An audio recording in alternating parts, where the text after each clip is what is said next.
Friends, अभी हम cash flow statement के क्वेश्चन कर रहे हैं लगातार। आज अपन ऐसे क्वेश्चन करेंगे जिसमें बैलेंस शीट के साथ नोट्स टू अकाउंट्स हो। हमें पता है कि नोट्स टू अकाउंट्स में डिटेल्स गिवन होते हैं तो हम उन डिटेल्स को भी समझेंगे। आइए question 9, from the following balance sheet of Arihant tells limited. इससे पहले के 8 क्वेश्चन आपके सामने आ चुके हैं, आपने नहीं देखे हैं तो प्लीज़ एक बार उनको देखिएगा। तो अरिहंत टेल्स लिमिटेड या tiles Arihant tiles limited as at 31 March 18 and 19। तो दो बैलेंस शीट दे रखे हैं, एक 18 का एक 19 का। ये बैलेंस शीट है। उसके नीचे आप देखो जैसे यहाँ लिखा है नोट नंबर 1, तो reserves and surplus. Reserves and surplus में पहले था 150,000, अभी है 225,000। तो ये मुझे पता नहीं चलता कि ये जनरल रिजर्व है या क्या बात है।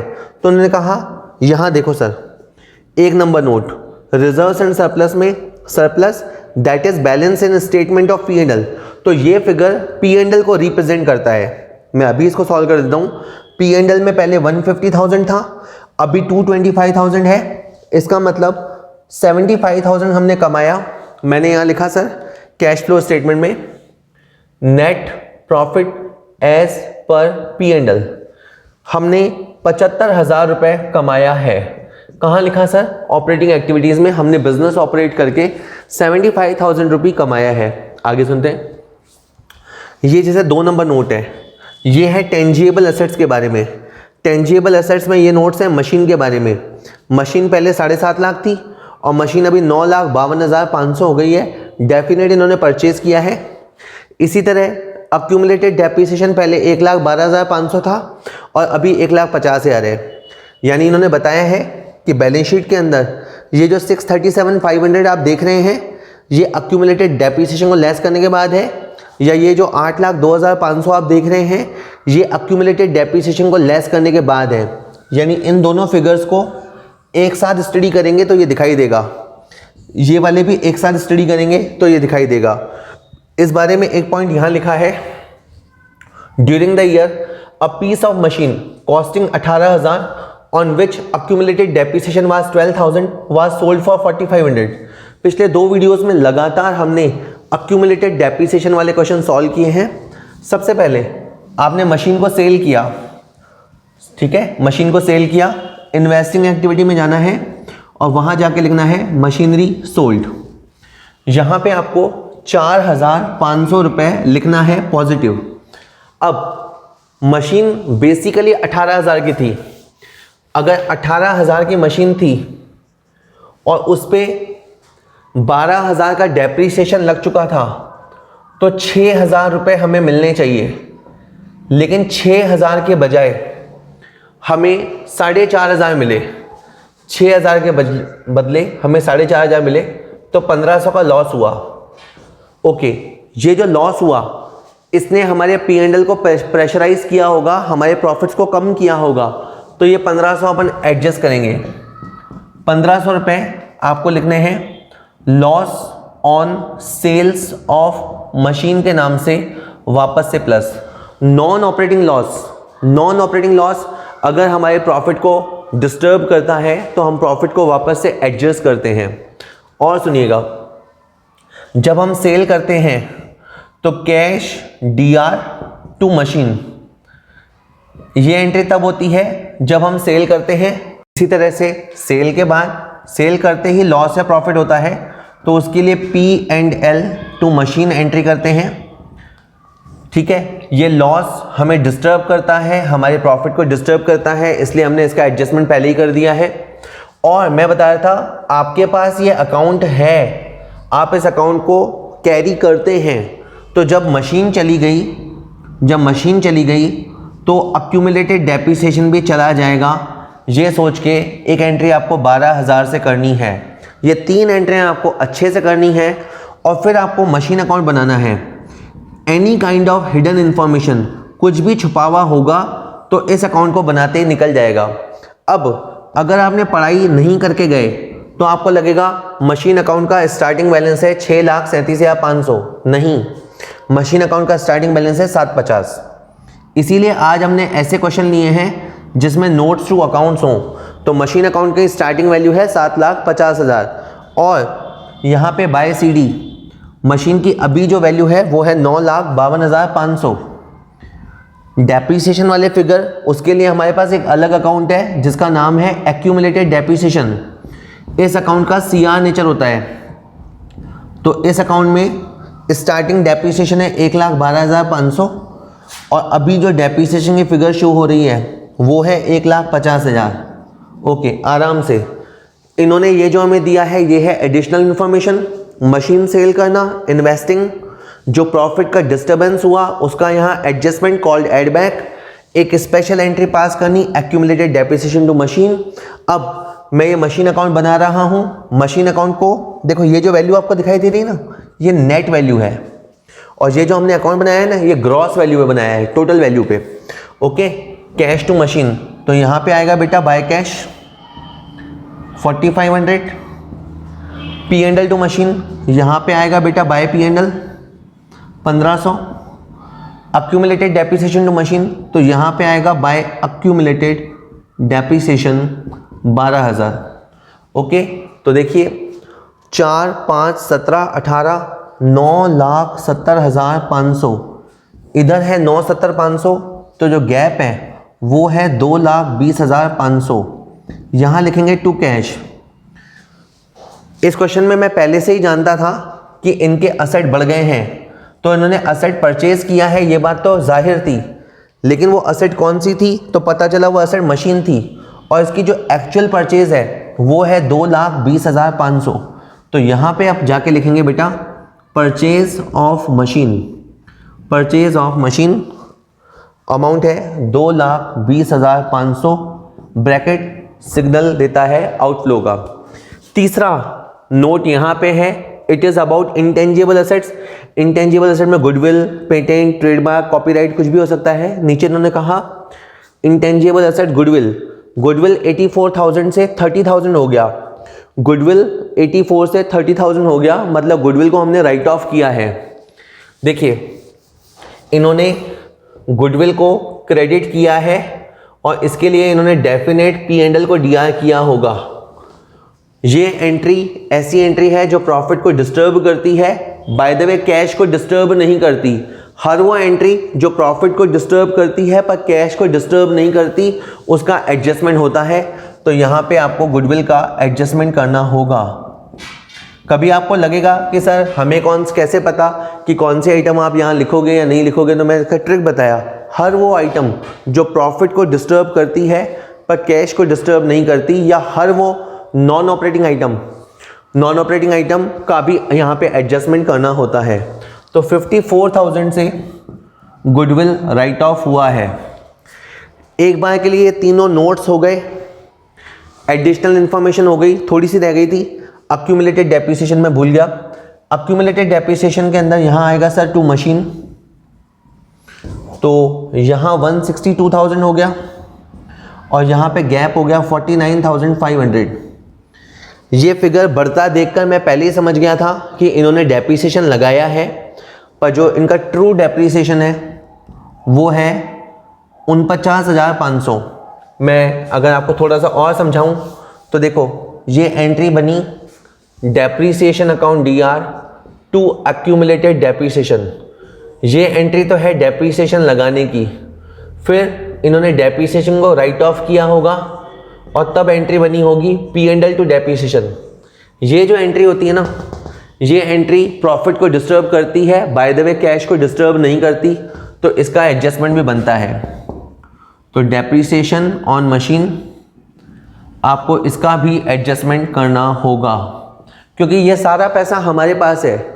जो हमने गुडविल राइट ऑफ करी वो पैसा हमारी पॉकेट में है, जो डेप्रिसिएशन लगाया वो भी पैसा कंपनी के पास प्रॉफिट में जेब में है। ठीक है सर। इसके अलावा ये सारे अब हो गए हैं। अब रूटीन पॉइंट है, जैसे शेयर कैपिटल पहले से ज़्यादा है, शेयर कैपिटल पहले से ज़्यादा है, इन्होंने इशू किया होगा। Financing activity, issue of share capital, मैंने फर्स्ट लेक्चर में बताया था कि क्या प्रोबेबल रीज़न हो सकता है। तो जैसे शेयर कैपिटल इंक्रीज है तो डेफिनेट इशू हुआ होगा और उससे हमारे पास पैसा आया होगा। रिजर्व्स एंड सरप्लस के लिए हम समझ गए कि ये प्रॉफिट है और ये प्रॉफिट इंक्रीज हुआ है, यानी प्रॉफिट हमने कमाया है। प्रॉफिट कमाना सिग्नल होता है कैश फ्लो का। कभी आप थ्योरी पढ़ेंगे तो समझेंगे कि प्रॉफिट जो होता है वो इंटरनल सोर्स होता है। ये जो ऑपरेटिंग एक्टिविटीज़ होती हैं वो इंटरनल सोर्स ऑफ मनी होते हैं। बोरोइंग्स, ये हमने बाहर से बोरो किया है, बोरोइंग्स का फिगर बढ़ गया है। ये लास्ट ईयर है, ये करंट ईयर है, फिगर बढ़ गया है, इसका मतलब हमने पैसा बोरो किया है, तो मैंने लिखा है बोरोइंग्स। सर कहाँ लिखा? Financing activity. और हमारे पास पैसा आया है करीबन 52,500, इतना पैसा सर हमारे पास आया है। ये है trade payable, you can say creditor. और current liability, current liability increase होगा तो पैसा आएगा, लेकिन यहाँ करंट लायबिलिटी डिक्रीज हुआ है तो हमारा पैसा जाएगा। ये मैंने डिक्रीज का सिंबल बनाया, डिक्रीज इन पेबल्स, और इस वजह से सर हमारा पैसा जाएगा 134,250 और 153,000। इसका जो गैप होता है करीबन 18,750 रुपये होता है। आप कह सकते हैं कि ये पैसा हमने पे किया है, पे किया है। इसके बाद आइटम है शॉर्ट टर्म प्रोविज़न। एक्चुअली यहाँ प्रिंट करना भूल गया, ये था प्रोविज़न फॉर टैक्स। तो प्रोविज़न फॉर टैक्स का ऐसा है कि जो पुराना पैसा है, जो पुराना पैसा है वो तो आपको पे करना है। तो यहाँ पे सर टैक्स जो पुराना वाला है वो तो आपको पे करना है 57,750, और ये जो नया वाला प्रोविज़न है इसको आपको एडजस्ट करना है। तो यहाँ पे ऊपर की तरफ मैंने प्लस किया, प्रोविज़न फॉर टैक्स, ब्रैकेट में लिख दिया न्यू, इसका आपने को एडजस्टमेंट करना है 37,500। समझिएगा, जब हमने प्रोविज़न बनाया होगा तो प्रोविज़न फॉर टैक्स होगा CR और P&L होगा DR। तो ये एंट्री अगेन ऐसी है जो प्रॉफिट को प्रेशराइज करती है, इसलिए अपने को इसका एडजस्टमेंट करना होगा। और जो पुराना वाला टैक्स लायबिलिटी है वो हमने पे किया होगा, इसलिए ये माइनस होगा। गजब की बात यह है कि टैक्स के दोनों एडजस्टमेंट, ऐड वाला माइनस वाला, दोनों के दोनों ऑपरेटिंग एक्टिविटी में ही होते हैं। इसके बाद टेंजिबल असेट्स का पॉइंट नंबर 2 हम देख चुके, इंटेंजिबल असेट्स का पॉइंट नंबर 3 हम देख चुके। ये करंट इन्वेस्टमेंट है, करंट इन्वेस्टमेंट को और कैश को एक साथ रीड करना होता है। तो यहाँ पे लिखा मैंने बेटा opening balance of cash and cash equivalent. हमारे पास 1,12,500 ये वाला अमाउंट है और 2,81,200 रुपये ये वाला अमाउंट है। आप दोनों को जोड़ेंगे तो 393,750 होता है। तो 393,750, यानी कैश के नाम पे आपको कैश लेना है, बैंक बैलेंस लेना है, और ये करंट इन्वेस्टमेंट है तो वो लेना है। जैसे ये 180 और ये 240, ये मिला के हो गया 420, तो ये आपको लेना है यहाँ पे 4,20,000। Closing balance of cash and cash equivalent. Okay, और कंटिन्यू करते हैं। इन्वेंट्री, इन्वेंट्री ये है करंट असेट्स। करंट असेट्स अगर इंक्रीज होगा तो हमारा पैसा जाएगा।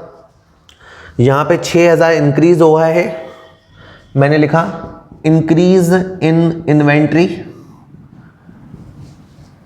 इस चक्कर में आपका 6,000 रुपये चला जाएगा। आप समझ सकते हैं कि इन्होंने शायद इन्वेंट्री को परचेज किया है नेट, इसलिए पैसा गया। इसी तरह से रिसीवेबल यानी डेटर्स, डेटर्स भी इंक्रीज हुआ है तो पैसा इनका चला गया। इंक्रीज इन रिसीवेबल, तो यहाँ पे भी इनका पैसा करीबन गैप है यहाँ 20,250 का। ठीक है सर, अब आखिर में अपन इनको प्लस माइनस कर लेते हैं। ये आपका ऑपरेटिंग है, ये इन्वेस्टिंग है और ये फाइनेंसिंग है। मशीन सेल करने से पैसा आया और मशीन परचेज करने से पैसा गया 2,16,000 रुपये नेगेटिव। तो आप यहाँ लिखेंगे cash used in investing activity. इसी तरह से शेयर इशू करने से और अमाउंट बोरो करने से पैसा आया 1,27,500, इसको आप कहेंगे cash generated from financing activity. और बाकी जो नतीजा है वो आपका ऑपरेटिंग एक्टिविटी का नतीजा है। ऑपरेटिंग एक्टिविटी में 75,000 का हमारा पहले का नेट प्रॉफिट है, 37,500 टैक्स प्रोविज़न का एड बैक किया है, 1,500 रुपये लॉस का एड बैक किया है, 54,000 गुडविल का एड बैक किया है, 49,500 डेप्रिसिएशन का एड बैक किया है। इन्वेंट्री इंक्रीज के चक्कर में हमारा पैसा चला गया, पेबल डिक्रीज के चक्कर में हमने उनका पेमेंट कर दिया, और रिसीवेबल इंक्रीज के चक्कर में पैसा चला गया, और टैक्स के चक्कर में भी हमारा पैसा चला गया। फाइनली 1,14,750। सही या गलत का पता यूँ चलता है कि ऑपरेटिंग एक्टिविटी से हमारे पास पैसा जनरेट हुआ है। आपको यहाँ लिखना पड़ेगा cash generated from operating activity, यहाँ से कैश जनरेट हुआ है। आपका फाइनेंसिंग एक्टिविटी से भी कैश जनरेट हुआ है। इन दोनों को अगर ऐड कर दें, इन दोनों अमाउंट्स को ऐड कर दें तो इतना सारा पैसा जनरेट हुआ है, और ये पैसा 2,16,000, ये 2,16,000 हमने पैसा यूज़ किया है इन्वेस्टिंग एक्टिविटी में। तो दोनों तरफ का जो गैप आता है बेटा वो आता है 26,250। नेट ए प्लस बी प्लस सी का नतीजा 26,250 होगा। आंसर मैच हो गया है। 393,000 हमारे पास पहले से था, 26,000 इस सीज़न में जनरेट हुआ है, 26,250। आप दोनों को मिलाएंगे तो आपका 4,20,000 आ जाएगा। ओके, मैं क्विक समरी देता हूँ। हम कैश फ्लो स्टेटमेंट कर रहे हैं। ये जो आप सीख रहे हैं ये इनडायरेक्ट मेथड होता है। इनडायरेक्ट मेथड में हम प्रॉफिट के रास्ते से समझते हैं कि कितना कैश आया होगा। जनरली हम सोचते हैं कि जितना हम कमाते हैं उतना कैश इंक्रीज होता है, ऐसा नहीं है। देखो, इनका जो प्रॉफिट था वो तो था 75,000, और जबकि इनका कैश जो जनरेट हुआ है वो हुआ है 1,14,750 रुपये। तो ये हमेशा अलग ही होता है, अधिकतर अलग होता है। ओके, सीक्वेंस ये रहता है कि सबसे पहले आप एडिशनल इन्फॉर्मेशन डील करना, मशीन सेल करना, डेप्रिसिएशन लगाना। ये रेगुलर काइंड ऑफ एडजस्टमेंट और मोस्ट रिपीटेटिव है, सबसे ज़्यादा यही पूछा जाता है। इसके अलावा आप नोट्स टू अकाउंट्स देख लेना, आपको कुछ डिटेल्स पता लगेंगी, पहले आप उन डिटेल्स को हैंडल कर लेना। इसके अलावा बाकी जो रूटीन क्वेश्चन है वो तो आप कर ही लेंगे। आखिर में 1 बाय 1 रिजल्ट निकलेगा और इसकी समरी तैयार होगी। आंसर अपने आप पता लग जाएगा। अगर ओपनिंग और क्लोजिंग का जो गैप है वो गैप आपके पास आ गया तो ये क्वेश्चन ऑटोमेटिक टैली हो जाएगा। चलिए, कैश फ्लो पे एक क्वेश्चन अपना और देखते हैं, ऐसे क्वेश्चन जिसमें नोट्स टू अकाउंट्स गिवन हो। कैसे? Question 10, the summarise balance sheet of RK limited as at March 18 and 19 were as under. ये बैलेंस शीट गिवन है 18 का और 19 का, पुराना वाला नया वाला। इसके नीचे इन्होंने नोट्स बना रखे हैं। एक तो नोट है रिजर्व्स एंड सरप्लस के बारे में, और एक नोट है शॉर्ट टर्म प्रोविज़न के बारे में। तो दो नोट्स इन्होंने दे रखे हैं। इसके अलावा एडिशनल इन्फॉर्मेशन तो इन्होंने खूब सारे दे रखे हैं इस बार। पहले हमेशा एडिशनल इन्फॉर्मेशन को सॉल्व करना। Investment costing 4,000 were sold during the year 18-19 for 4,250। हमने इन्वेस्टमेंट को सेल किया, ये इन्वेस्टिंग एक्टिविटी में आएगा। आप वहाँ गए और जाके लिख दिया इन्वेस्टमेंट सोल्ड। ऐसा करने पे आपको 250 रुपये का प्रॉफिट हुआ और वो प्रॉफिट आपके P&L में चला गया। अब आपको उसे माइनस करना है। आप कहेंगे सर प्रॉफिट अगर था और P&L में गया तो इसमें गलत क्या है? गलत कुछ नहीं है। हम कैश फ्लो के पर्पज से ये समझते हैं कि वो जो एक्टिविटी थी सेल ऑफ इन्वेस्टमेंट, वो इन्वेस्टिंग एक्टिविटी थी। एक ही नतीजे को आप दो दो जगह नहीं लिख सकते। आपने 4,250 यहाँ लिख दिया तो फिर अब आपको 250 रुपये वहाँ से हटाना पड़ेगा। यहाँ से आपको profit on sale of investment को हटाना पड़ेगा। बेसिकली ये नॉन ऑपरेटिंग इनकम है, इस इनकम का बिजनेस से कोई लेना देना नहीं है, तो ऐसे प्रॉफिट को आप माइनस करेंगे। ये 250 हमने माइनस कर दिया, ख़त्म नहीं हुआ। इन्वेस्टमेंट पहले थे 25,000 के, अब यहाँ आप समझो, अगर इन्वेस्टमेंट 25,000 के थे और उसमें से 4,000 के हमने सेल कर दिए तो पीछे बचने चाहिए 21, लेकिन 21 के बजाय हमें 30 दिखाई दे रहा है। इसका मतलब हमने परचेज किया होगा। तो यहाँ पे आपको लिखना है purchase of investment, purchase of investment, और यहाँ आएगा 9,000 रुपया। ये बात आप इन्वेस्टमेंट अकाउंट से भी निकाल सकते हो, लेकिन आप वैसे ही समझ लीजिए ओरली कि 25,000 में से 4,000 चला गया तो 21 होना चाहिए, बट हम 30 पे खड़े हैं। इसका मतलब हमने परचेज किया है। इन्वेस्टमेंट परचेज करना ऑपरेटिंग एक्टिविटी नहीं, इन्वेस्टिंग एक्टिविटी मानी जाती है। ब्रैकेट का मतलब है इस चक्कर में हमारा पैसा चला गया। पहला एडजस्टमेंट हो गया। दूसरा, provision for taxation made during the year वर 4,500। इस साल जो हमने टैक्सेशन प्रोविजन बनाया है वो है 4,500। तो P&L debit to provision for tax, ये एंट्री हुई होगी। जब हमने प्रोविजन बनाया होगा तो ये एंट्री हुई होगी। अब मैं आपको इसका अकाउंट बना के बताता हूँ। ये है sir provision for tax. Liability होने के नाते इसका CR नेचर होता है। तो इसका जो पुराना बैलेंस है प्रोविजन फॉर टैक्स का, वो तो है 37,500।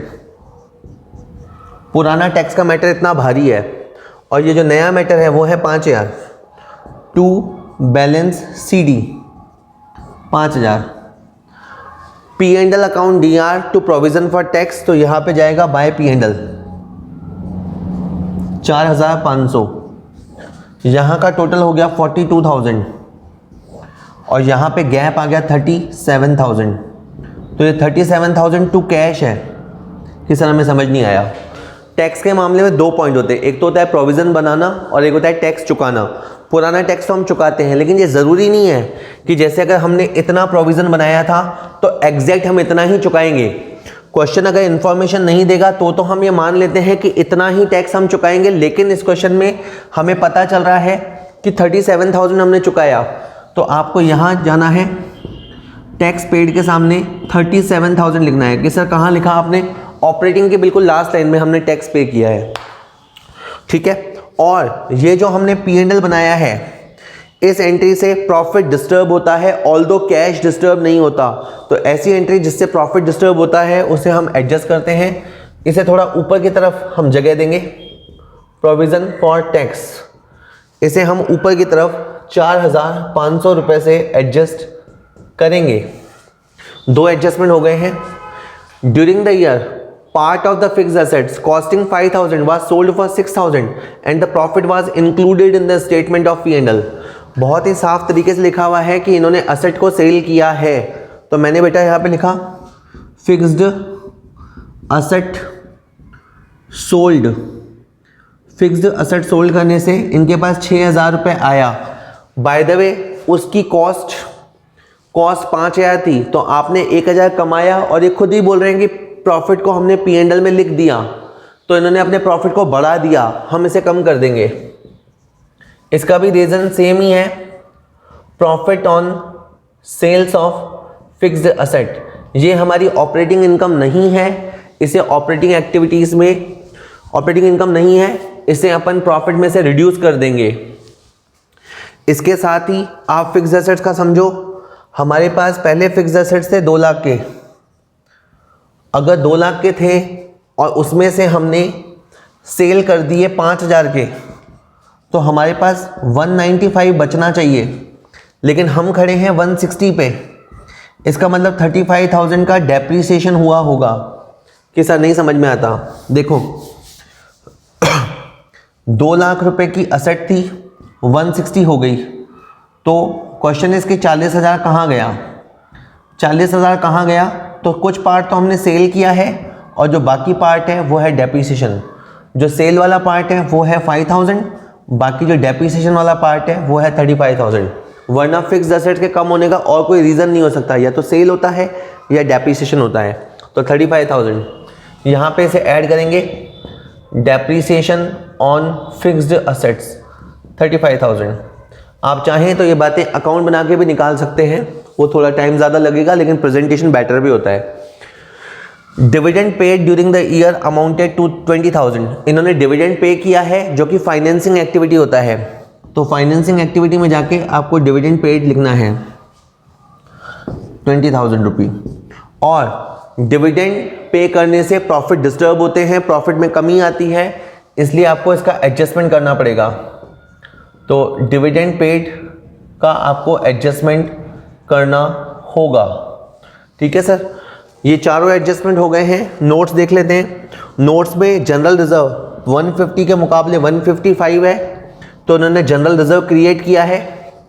इसको मैंने यहाँ पे लिखा ट्रांसफर इन जनरल रिजर्व। इन्होंने 5,000 रुपये का जनरल रिजर्व क्रिएट किया है। 3 आइटमों को आप थोड़ी इंपॉर्टेंस देंगे, और ये तीनों आइटमें यही हैं, जनरल रिजर्व, डिविडेंड वाला पॉइंट और टैक्स वाला पॉइंट। इनको आप थोड़ा ऊपर की तरफ एडजस्ट करेंगे। P&L में पहले 28 था और अभी 34,000 है, तो 6,000 रुपये हमने कमाया है। आपकी पहली लाइन आ जाएगी नेट प्रॉफिट एज पर P&L 6,000 हैज़ बीन अर्नड। हमने 6,000 रुपये कमाया है। ठीक है सर। इसके अलावा प्रोविज़न फॉर टैक्स का एडजस्टमेंट हम कर चुके हैं ऑलरेडी, उसी के बारे में बात चल रही थी यहाँ पे। Share capital no change, no adjustment. Reserves and surplus के डिटेल्स हम समझ गए हैं। रिजर्व्स एंड सरप्लस के अंदर हमारे पास 2 आइटमें थी, एक तो जनरल रिजर्व जिसमें चेंज आया है, और एक P&L जिसमें चेंज आया है। ये 6,000 हमने कमाया है और ये 5,000 भी हमने कमाया है। मोर्गेज लोन पहले नहीं था और अभी है। इसका मतलब हमने लोन लिया है, कोई प्रॉपर्टी हमने गिरवी रखवा के लोन लिया है। फाइनेंसिंग एक्टिविटी में जाके आपको लिख देना है मोर्गेज लोन टेकन। हमने लोन लिया है और 135,000 हमारे पास आया है। फर्दर ये है क्रेडिटर्स में कमी आई है, मतलब हमने पेमेंट किया है। आपको ऐसे लिखना है डिक्रीज इन पेबल्स, और आपने इनको करीबन 17,000 रुपये दिया है। 17,000 हमारा चला गया है डिक्रीज इन पेबल्स।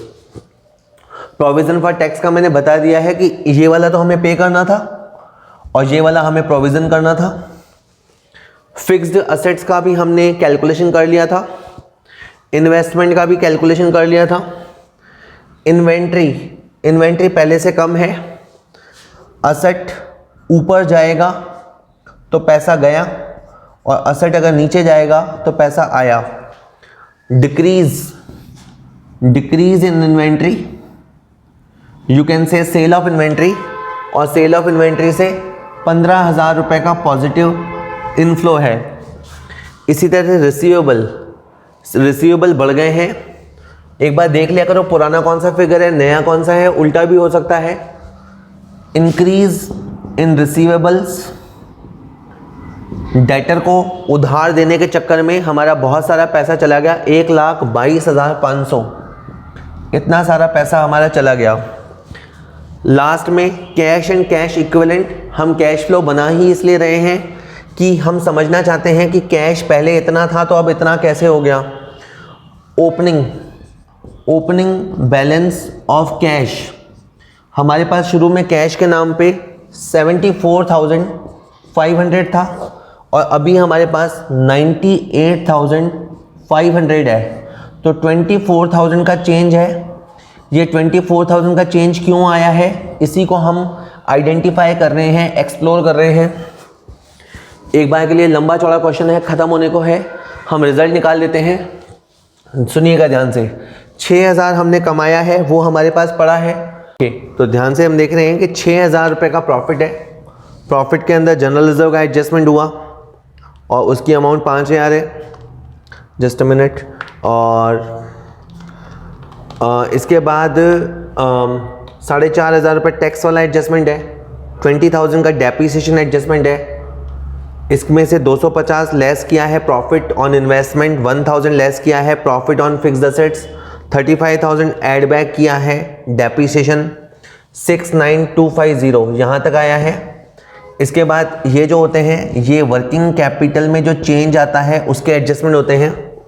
17,000 क्रेडिटर की वजह से गया, 15,000 इन्वेंट्री की वजह से आया, 1,22,500 डेटर की वजह से गया, 37,000 टैक्स की वजह से गया, तो 92,250 हमारा गया है। तो इसे हम बोलेंगे कैश यूज्ड ऑपरेटिंग एक्टिविटीज़। यहाँ पे 4 और 6 10,250, तो 1,250 पॉजिटिव है, ये इन्वेस्टिंग एक्टिविटीज़ से जनरेट हुआ है, और 135 पॉजिटिव में से 20 गया, तो 1,15,000 रुपये आपका फाइनेंसिंग एक्टिविटीज़ से जनरेट हुआ है। Finally I can say financing activities से पैसा आया, इन्वेस्टिंग एक्टिविटीज़ से पैसा आया, और ऑपरेटिंग एक्टिविटीज़ से पैसा चला गया। तो 24,000 फिर भी पॉजिटिव आया है। तो मैं कहना चाहता हूँ कि स्टार्टिंग में हमारे पास कैश था 74,000 समथिंग, और अब हमारे पास 24,000 और आ गया है, तो ये हो गया है टोटल 98,500। क्विक रिव्यू बता दूं, अगर आप फिक्स्ड असेट को सेल करोगे या इन्वेस्टमेंट को सेल करोगे तो पैसा आएगा, हाँ सर।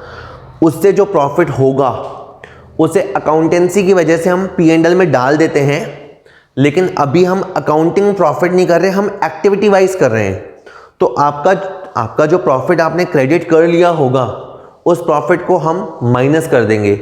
ऑपरेटिंग एक्टिविटी का ट्रू रिजल्ट समझने के लिए, वास्तविक स्थिति समझने के लिए जो प्रॉफिट होगा उसे हम लेस कर देंगे। अब जैसे डिविडेंड पे करना है, अब वो डिविडेंड पे करना फाइनेंसिंग एक्टिविटी है, लेकिन वो हमारे प्रॉफिट को भी डिस्टर्ब करता है, तो हम उसका एडजस्टमेंट करेंगे। डेप्रीसिएशन है, डेप्रीसिएशन में कैश का इन्वॉल्वमेंट नहीं होता लेकिन प्रॉफिट को डिस्टर्ब करता है, तो उसका एडजस्टमेंट होगा। टैक्स के साथ दोनों बातें हैं, जो हम टैक्स पे करते हैं वो तो एक्चुअल आउटफ्लो है, और जो हम प्रोविज़न बनाते हैं उसमें कैश का फ्लो नहीं होता, उससे केवल प्रॉफिट डिस्टर्ब होता है। तो टैक्स के दो एडजस्टमेंट करने पड़ते हैं।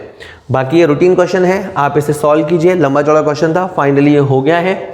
प्रैक्टिकल क्वेश्चन अगर आपके किए हुए होंगे ना, तो जब आप कैश फ्लो की थ्योरी पढ़ेंगे या कभी इसके मल्टीपल चॉइस क्वेश्चन आप लगाएंगे तो आराम से लगेंगे। तो प्रैक्टिकल क्वेश्चंस को आप थोड़ा ज़्यादा कीजिए, फिर थ्योरी तो पीछे पीछे समझ में आ ही जाएगी।